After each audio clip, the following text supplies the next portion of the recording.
झारखंड का लोहनगर जमशेदपुर यहाँ से करीब 60 किलोमीटर दूर पर खरसावां है। सन 1948 तारीख 1 जनवरी जहाँ पूरा देश आज़ाद भारत का पहला नववर्ष पूरा हर्ष उल्लास के साथ मना रहा था और नए साल की जश्न में डूबे हुए थे, वही झारखंड के खरसावां में आज़ाद भारत का सबसे बड़ा गोलीकांड हुआ। यह गोलीकांड सालियावाला बाग से काफ़ी दर्दनाक था।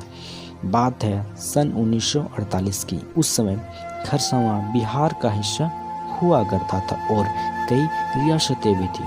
देश के गृह मंत्री देशी रियासतों को एकजुट करने में लगे हुए थे और सभी रियासतों को 3 भाग में बांटा गया: बड़ी रियासत, मध्यम रियासत और छोटी रियासत। उस समय खरसावां एक छोटी रियासत में थी और उस क्षेत्र में उड़िया बोलने वाले लोगों को देखते हुए केंद्र सरकार ने मयूरभंज रियासत के साथ साथ सरायकेला खरसावां को उड़ीसा रियासत में विलय करने का निर्णय लिया गया।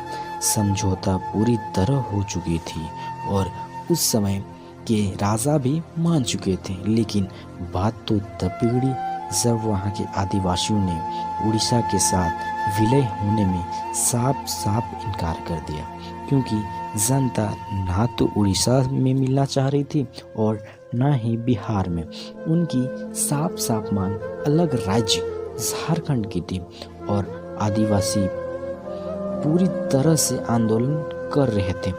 1 जनवरी 1948 को इन रियासतों का सत्ता हस्तांतरण होना था, लेकिन इसके विरोध और अलग राज्य की मांग को लेकर लगभग 50,000 लोग खरसावां में एकत्रित हो चुके थे।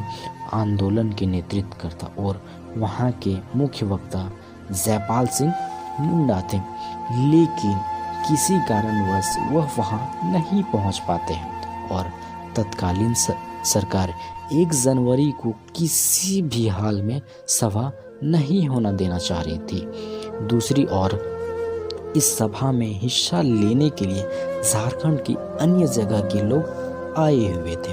चूंकि उस दिन वहां पर हाट बाजार भी था, तो लोगों की संख्या काफ़ी ज़्यादा थी। ज़्यादा संख्या को देखते हुए तत्कालीन प्रशासन ने एक मशीन गन के साथ लकीर खींच दी है और उस लकीर से पार नहीं होने का धमकी देती है, लेकिन वहीं कोई नेतृत्वकर्ता नहीं होने के कारण भीड़ का धैर्य जवाब दे चुका था। इसी दौरान मौका पाकर मिलिट्री ने अंधाधुंध फायरिंग शुरू कर दी। 1-2 नहीं बल्कि हजारों हजार बेवजह आदिवासियों को मौत का घाट उतार दिया गया। यह घटना आज़ाद भारत में होना काफ़ी निंदनीय है। उस समय जयपाल सिंह मुंडा आज़ाद भारत का जालियांवाला बाग करार दिए गए हैं। वहाँ का मंजर ही कुछ अलग सा था, मानो 2 देश के बीच युद्ध हो रहा हो। जैसे ही फायरिंग खत्म हुई, पूरे बाजार में खून ही खून नजर आ रहे थे। पूरा बाजार मानो लाल रंगों से सजाया गया हो। लाशें बिछी थी, घायल तड़प रहे थे, कई घायल पानी मांग रहे थे, लेकिन मिलिट्री वालों ने ना तो अंदर किसी को आने दिया और ना ही यहाँ से जिंदा किसी को वापस जाने दिया। आज़ाद भारत में उड़ीसा ने जालियांवाला बाग हत्याकांड का रूप दे दिया।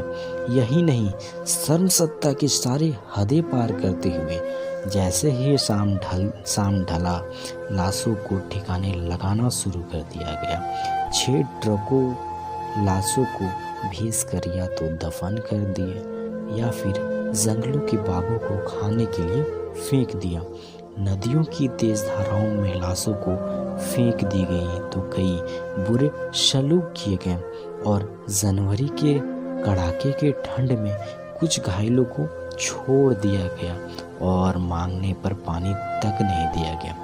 आखिर कौन था खरसावां का जनरल डायर, अभी तक किसी को पता नहीं।